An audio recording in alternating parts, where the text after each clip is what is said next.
there's a problem with Innistrad Remastered. Ooh, baby, I'm complaining again. No, but seriously, it's about the reprint specifically. I will go over actually a great positive about all of this stuff at the end of the video, but I want to highlight a problem with the reprints, or I should say lack thereof, in Innistrad Remastered. And this is going to be going over not only about it from a price perspective, but maybe the fact that they recently reprinted some of these as well. And then at the end of the video, I want to go over some downshifts because it's a remastered set. We get the introduction of some new cards into the Pauper format. And so we're going to go over it all in this video. Many creators out there have already done, like, you know, their top reprints and all that stuff. So you can go to them for that. I just want to highlight my little yap point here.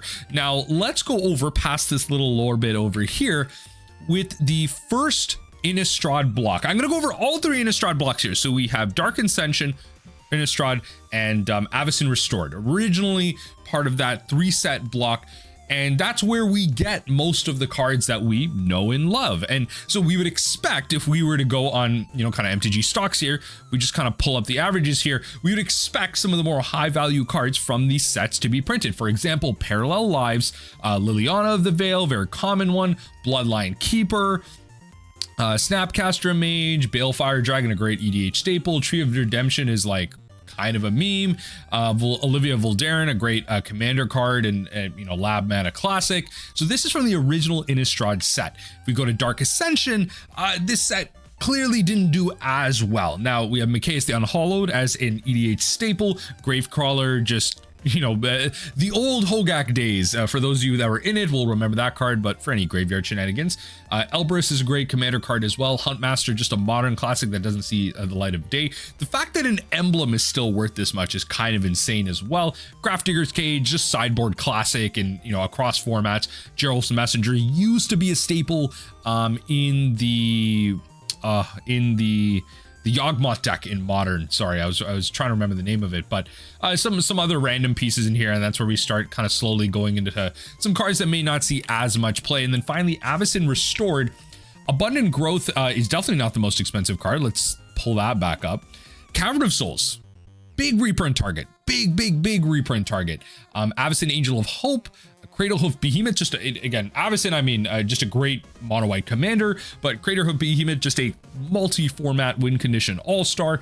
Exquisite Blood, Gristlebrand, we're not unbiting this in commander, but still a great card, classically commander card. Insane. Cathar's Crusade, the fact that it's this expensive too, just a fundamental staple of many things. So a lot of good multi-format cards, constructed, commander, everything. There's a lot of cards in here that are expected for us to reprint, but unfortunately, as Saffron Olive pointed out, here are the three biggest omissions from Innistrad Remastered. $30+ each. I imagine Wizards' reasoning is that they were all reprinted last year between Ixalan and Eldraine, but it hurts to have three of the most expensive rares from all Innistrad missing. Look, the justification doesn't matter, okay? You can just put them in there. You can just put them in there. It doesn't hurt. It does not hurt. Just put them in there. This is not going to be some type of, you know, hyper standard legal set. I don't believe this set's actually coming to Arena either. I believe I read that somewhere as well. So we're not getting the Parallel Lives, we're not getting the combo piece, we're not getting Cavern of Souls as a reprint, which is like really frustrating. Ixalan and Eldraine, as this person mentioned, were in 2023, and yeah, so that was forever ago. That was literally forever ago. You know, how aren't these in the set? Did I miss the spoiler season? I've got Parallel Lives as a word something. Yeah, I don't know. It's like, it doesn't seem like this set is doing that great of a job of looking to reprint key staples, but instead introducing different art treatments for the cards that we already love, which I guess, again, for like the whales of the group, could be cool.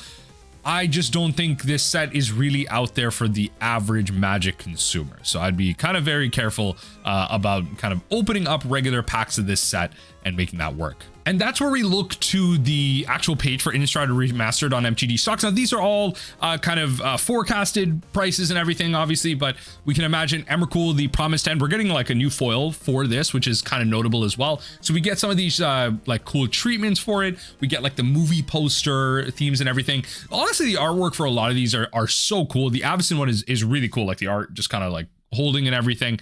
Bloodline Keeper is a, I mean, it's a showcase reprint, I guess. Like we're getting some. Meathook Massacre is going to be a pretty big reprint, but outside of the showcases, Edgar Markov is going to be the big one. Emrakul the Promised End, getting like a new foil and everything. I'm not sure if we had a foil for that before, but we're getting a foil now. Meathook Massacre, as I mentioned, Gisela the Broken Blade, Hermit Druid, which I actually kind of want to mention in the next section here. You'll notice how all the expensive stuff is really just like the alternate art treatments and showcases and stuff like that. But Hermit Druid actually hasn't had a proper reprint since Stronghold. It was reprinted in some Magic Online sets. It was in the list, but now not only are we getting like movie poster art, which is like super cool, right? Like look at this like graveyard reanimation, beautiful, beautiful. But the regular set art is like kind of goated too. Like it kind of has, for all my Marvel Rival fans out there, it kind of has vibes of like the new Loki skin in the season 1 battle pass. Really sick. Really sick. So let me know in the comment section down below. Are we feeling the OG art? Are we feeling the new art? I know a lot of you old heads are out there are obviously gonna love the old art here. Little tats and the long hair. Very voluptuous, beautiful looking man right here. But when it comes to the new stuff, I gotta shout out some love here. Brian Sola really did some great work here. So shout out to the Hermit Druid reprint. But speaking of, it's not really just about the fact that we're losing some reprints and the fact that we did get some and potentially some new foil printings. Also, we got some downshifts in Pauper, and so we got some new toys to play with in this sense. So what I'm going to do is maybe shift my camera down here and go over some of these. So these are so the way to kind of search for them right now is the ones that came out of Innistrad and are not legal in Pauper, and so these are going to be the downshifts. So the first one I want to talk about is Abundant Maw. This one is kind of, it's like a weird siege rhino, but this says when you cast it and you don't get like a flicker effect. I think honestly, if this was an ETB, I actually think Abundant Maw has such big game if this was an ETB. Like it's a really cool reanimation target, a cool cast target that allows you to sack something, potentially some colorless Tron feed as well, but yeah, the fact that this is a cast trigger like really holds it back in my opinion. Bound by the Moonsilver I think is kind of interesting because you do get to sacrifice another permanent, so if you needed a way to like feed your graveyard off of stuff on your battlefield, that's going to be really great as well. Battleground Geist is probably a little too expensive for what it does. Gisa's Bidding is always interesting because of the madness cost. Create 2 black zombie creature tokens. Is there going to be some type of mid-range faithless looting list? I don't know, but creating 2 black zombie creature tokens could matter if somehow we downshift in the far-flung future where Universes Beyond has taken over Magic so much that we can downshift Hogak down to common. Then maybe Gisa's Bidding has some type of play in that world, but in that world we probably have Planeswalkers and Pauper, and that's where Planeswalkers and Pauper are going to be stopped by Imprison in the Moon. That's right. Now in the far-flung future, if we somehow get Fields of the Dead downshifted into Pauper, then we're going to be able to kind of get Imprison on the Moon onto that. So you can enchant a permanent. This is a cool like piece of like mono blue removal, which is nice because you can hit creature, land, or planeswalker. The planeswalker part doesn't really matter here for the sake of Pauper, but creature or land, just being able to turn it into a land, loses all other abilities and just adds colorless, I think is really cool for some of the bigger threats in the format if you're able to resolve this. But regardless, it's a little niche. This honestly is like a really good commander card. This is a really insane card in commander just because of like what it can answer and what it does for that effect. Will it be an answer in Pauper? Who knows? We get another flicker effect.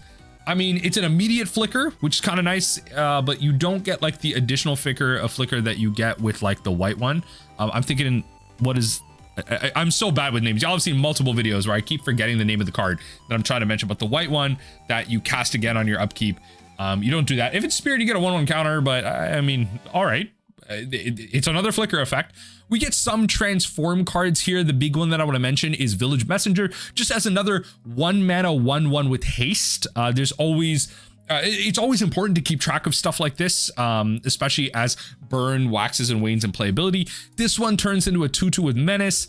I don't think this is going to see too much play. If this was a 2/2 with menace that maybe gave you some type of card advantage, sure, but probably not going to be something that's terribly relevant. But again, another 1/1 with haste.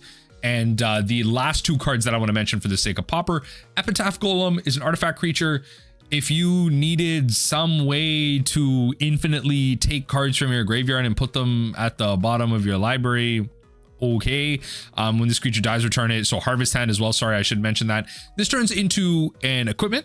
So that's kind of interesting as well. So if this creature was to die, for example, if you were to sacrifice it to something like a Deadly Dispute, you would get that free value where you don't actually lose the card. It comes back, enters as a kind of equipment. Equipped creature gets +1/+1. As long as equipped creature is human, it has menace. But again, it just returns back as an artifact. So again, the only reason to mention it is the fact that it's recurable with something like Deadly Dispute or those other kind of 2-mana sacrifice instant speed stuff. So that's why something like this is worth it. And the last card I want to mention is Bramble Worm, specifically for the Dredge deck. We actually have some gameplay of this coming out soon, but for Pauper Dredge, this card would probably compete with something like the 3-mana instant. It's green and 2 with flashback green and 2. You gain 2 life for each creature card in your graveyard. Now, that card is probably still better than this because it gains you way more life.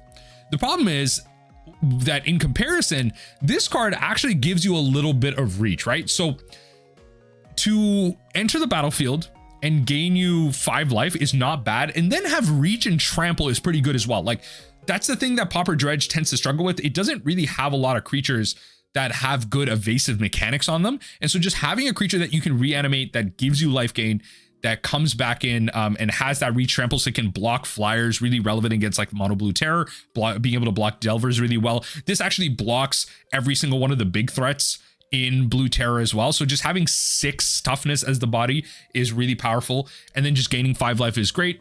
The problem is, to gain the 5 life out of the graveyard, you have to exile this card from your graveyard, so it doesn't then add to your creature count. Maybe in the long game, like, you probably will have to get rid of a copy or 2 of this card to, you know, kind of gain you that type of life early on against maybe something like burn, and then later when you're trying to win off with like Lotlet Giant, you're going to have 1 less card to kind of work with in that sense. So that's something to keep in mind as well. In the long grindy games as well, to the point where you are casting Lotlet Giant, you're not going to be able to gain as much life, right? There are multiple times in these games where you're going to be gaining, you know, 8, 10, 12, like 22 life. Like, so I've gained 20 plus life with the other version of this card. But will this be relevant in Pauper Dredge? Again, it's a creature, so it adds to your Lotlet Giant count.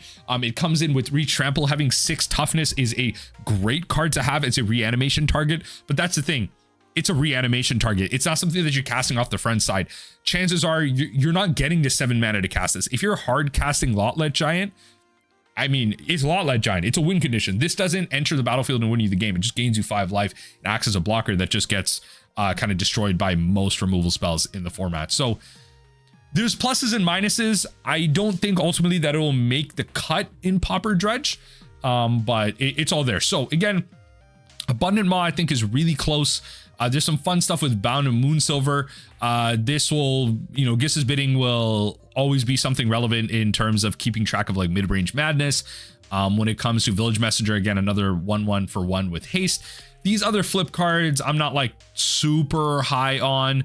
And then, you know, the Harvest Hand being able to be recurable off like Deadly Dispute sacrifices, and then Bramble Worm being an option as well. So that's ultimately where my list is going to end up here. Let me know what you think about Innistrad Remastered reprints. If you're kind of missing some of the reprints that they could have had, if you have any problems with the ones that are missing, and ultimately how you're feeling about some of these Pauper downshifts. Let me know in the comment section down below.